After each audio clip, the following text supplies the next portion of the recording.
வணக்கம் ஐயப்பா சாமி அவர்களே. சாமி சரணம் ஐயப்பா. இந்த வீடியோவில் நம்ம என்ன பார்க்க போகிறோம்னா, ஐயப்பன் சன்னிதானத்துக்கு போகக்கூடிய இருக்கிற வழிகளை பற்றி பார்க்க போகிறோம். பெரிய பாதை, சின்ன பாதை, புல்மேட்டு பாதை, இதுதான் வந்து மேஜராக வந்து ஐயப்பனுக்கு சபரிமலைக்கு போகிறதுக்கு யூஸ் பண்ணுற பாதை. இந்த வீடியோவை ஸ்கிப் பண்ணாமல் பாருங்கள். வாங்க வீடியோக்குள்ளே போகலாம்.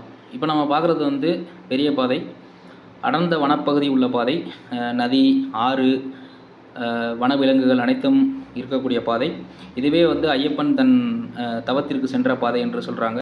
மூத்த குடிமக்கள் ரொம்ப வருஷமாக சபரிமலைக்கு போன சாமிகள்லாம் பெரிய பாதை போனால் தான் வந்து முழுமையான ஐயப்பன் விரதம் முடிவுடைன்னு சொல்கிறாங்க. ஏன்னா ஐயப்பன் வந்து இந்த பாதை வழியாக தான் போய் தவம் இருந்து புலிப்பாலை கொண்டு வந்தார்னு சொல்கிறாங்க. அதனால் வந்து இந்த பாதையில் போனால் தான் விரதம் முழுமையாக அடையும் என்று சொல்கிறாங்க. நிறைய பேர் சின்ன பாதையில் போவாங்க. பட் ஆனால் அது வந்து ஒரு ஆத்ம திருப்தி கிடைக்காது.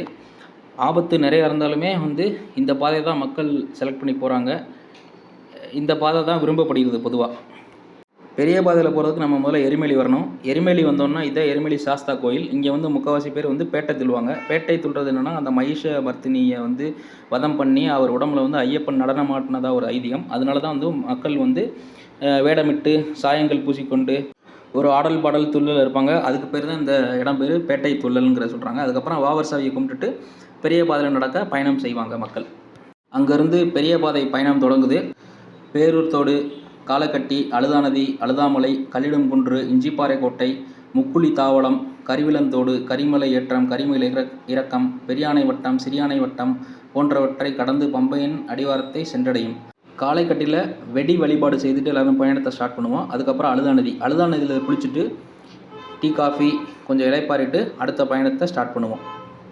அந்த அழுதா நதியில் குளிக்கும் போது கல் எடுத்துருவோம். அந்த கல்லை எடுத்துகிட்டு கல்லிடும் குன்றில் கல்லை வீசி வணங்குவோம்.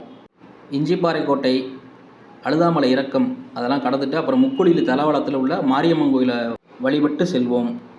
கரியிலந்தோடு தாண்டி கதற வைக்கும் கரிமலை ஏற்றம். இந்த கரிமலை ஏற்றம்னா ரொம்ப டஃப்பாக இருக்கும்.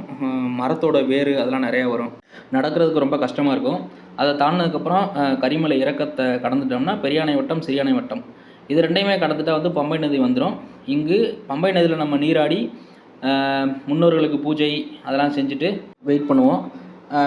நம்ம கொண்டு வர பொருள் இருமுடி எல்லாத்தையும் பாதுகாக்கணும்ல, அதை நம்ம மற்ற சாமிகள்கிட்ட பார்த்து சொல்லிட்டு ஒவ்வொரு ஆளாக போய் குளிச்சுட்டு வந்ததுக்கப்புறம் இருமுடியை வச்சு மறுபடியும் சூடம் காமிச்சு பூஜை பண்ணிட்டு அங்கேருந்து இருமுடியை வச்சுட்டு நம்ம வந்து பம்பா கணபதி கோயில் வழியாக சன்னிதானத்தை ஒரு 2 மணி நேரம் இல்லை 3 மணி நேரத்தில் பார்த்துடலாம்.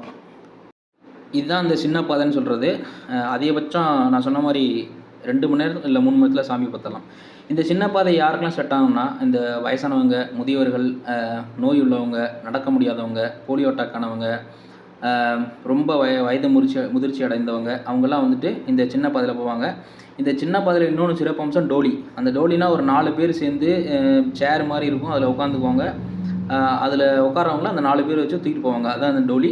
டோலிக்கு வந்து குறைஞ்சது 6000 8,000 ரூபா வரைக்கும் வசூல் பண்ணுறாங்க. டோலி மூலமாக போனோம்னா சீக்கிரமாக போயிடலாம். சன்னிதானத்துக்கிட்டே கொண்டு போய் விட்ருவாங்க. நம்ம சாமி வழிபாடுட்டு வந்துடலாம்.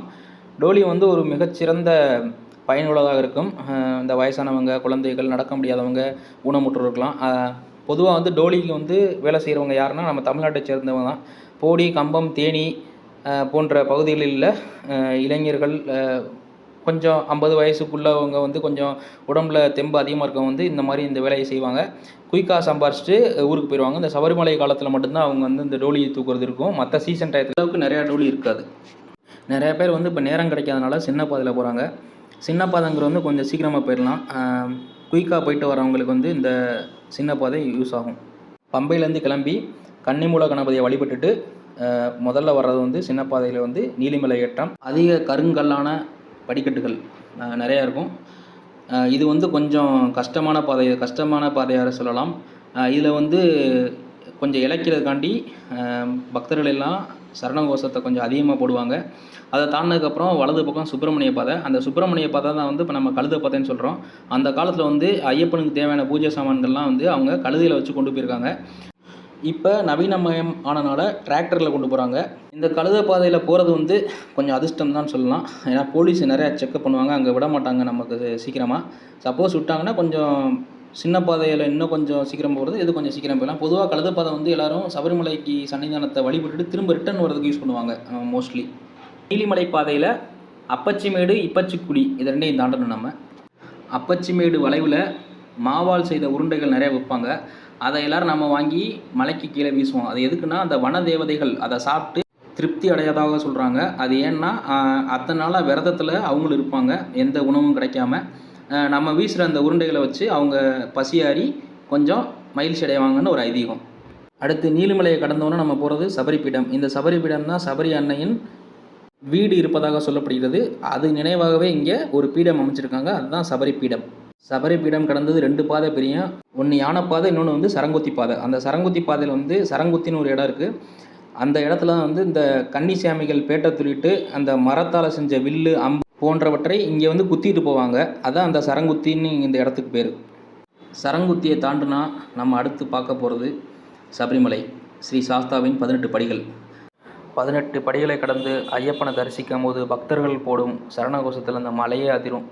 ஏன்னா இது வரைக்கும் கடந்து வந்த பாதை, கடினங்கள், கஷ்டங்கள், வழிகள் எல்லாத்தையும் மறந்து அந்த ஐயப்பனை பார்க்கும்போது பக்தர்கள் அனைவரும் போடும் அந்த சாமியே சரணமையப்பா அப்படி நம்ம எல்லாரும் சேர்ந்து சாமியை கும்பிடும்போது அந்த மலையை அதிருங்க.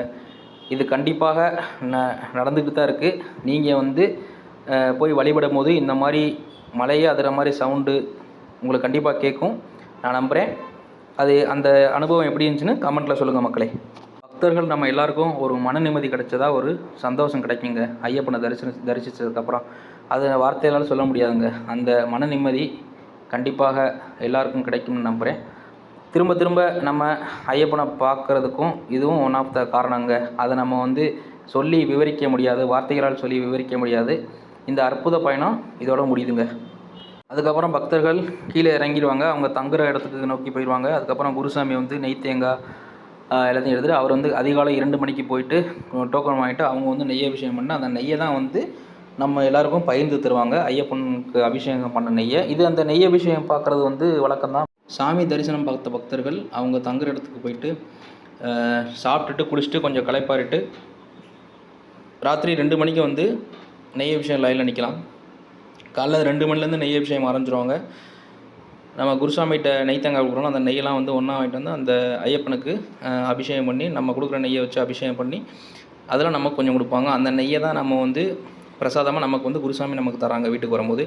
அந்த நெய்யை வச்சு நம்ம வந்து வீட்டுக்கு வந்தோடனே மாலையை கழட்டிட்டு குளிச்சுட்டு அந்த நெய்யை வச்சு பொங்கல் செஞ்சு சக்கரை பொங்கல் செஞ்சு நம்ம வந்து சாமி வழிபட்டுட்டு நம்ம விரதத்தை முடிச்சுக்கலாம். இதுதாங்க அந்த சபரிமலை பயணம். இப்போ நம்ம வந்து புல்மேட்டு பாதையை பற்றி பார்ப்போம். புல்மேட்டு பாதை மிகவும் ஆபத்தான பாதைன்னு சொல்லலாம். ஏன்னா வந்து இது வந்து அடர்ந்த காடு இல்லை, 2 சைடு வந்து மலைகள், நிறையா மலைகள் வரும். புல்மேட்டு பாதைன்னு என்னென்னா நம்ம நடந்து போகிற பாதையில் இடது பக்கமும் வலது பக்கமும் வெறும் புல் தாங்க இருக்கும். அதுக்கு தாங்க அந்த பாதை வெறும் புல்மேட்டு பாதை. அதிக யானைகள், மான்கள், மற்ற விலங்குகள்லாம் நடமாடக்கூடிய இடம். கொஞ்சம் பார்த்து கவனமாக போகணும். எப்பயுமே நான் சொன்ன மாதிரி குரூப்பாக போங்க, கூட்டமாக போங்க. ஏதாவது இடையூறுகள் இல்லை வனவிலங்குகள் வந்தால் கூட நம்ம வந்து கொஞ்சம் கவனமாக ஜாக்கிரதை இருந்துக்கலாம். புல்மேட்டு பாதை மிகவும் மிகவும் ஆபத்தானது. இந்த புல்மேட்டு பாதைங்க சபரிமலைக்கு ஈஸியாக போகக்கூடிய வழி. ஏன்னா மொத்தமே 12 கிலோமீட்டர் தான். எந்த காட்டுப்பாதை, எந்த நதி எதுவும் தாண்ட வேண்டாம். டைரெக்டாக வந்து நம்ம ப்ளெயினாகவே நடந்து போகிற மாதிரி அந்த பாதையில் பாருங்கள், அந்த பாதை மாதிரியே இருக்கும். ஜஸ்ட்டு வந்து ஏற்றம் இறக்கம் மட்டும்தான் இருக்கும். சைடில் 2 சைடும் புல்மேட்டு புல்லாக இருக்கும், புல்லும் மேடுகளாக இருக்கும். அதுக்கு பேர் தான் புல்மேட்டு பாதை. இந்த 3ஆம் பாதையான புல்மேட்டு பாதை சன்னிதானத்திலிருந்து உயரத்தில் இருக்குது. இந்த பாதையில் வரும் பக்தர்கள் செங்குத்தான இறக்கம் வழியாக இறங்கி போகலாம். குமுளிலிருந்து சத்திரம் வரை பக்தர்கள் வாகனத்தில் வரலாம். அதுக்கப்புறம் வந்து போலீஸ் செக் போஸ்ட் இருக்கும். அந்த வழியாக பாண்டித்தவளம் வனத்துறை செக் போஸ்ட் இருக்குது. அதை தாண்டி தான் வரணும். அந்த செக் போஸ்ட் நான் சொன்ன மாதிரி எத்தனை பேர் வரீங்களோ எல்லாரோட ஐடி, ஃபோன் நம்பரு எல்லாத்தையும் வாங்கி வச்சுக்குவாங்க வனத்துறையினர். இது எதுக்குன்னா அந்த யானைகள் அதிகமாக, மற்ற விலங்குகள் அதிகமாக இருக்கிற இடத்துல ஏதாவது ஆபத்துகளோ இல்லை வேறு ஏதாவது வந்துச்சுன்னா மக்களுக்கு வந்து அந்த வனத்துறை வந்து துரிதமாக செயல்பட்டு காப்பாற்றுவாங்க. அது டைரெக்டாக சன்னிதானம் தான். நான் சொன்ன மாதிரி மொத்தமே 12 கிலோமீட்டர் தான்.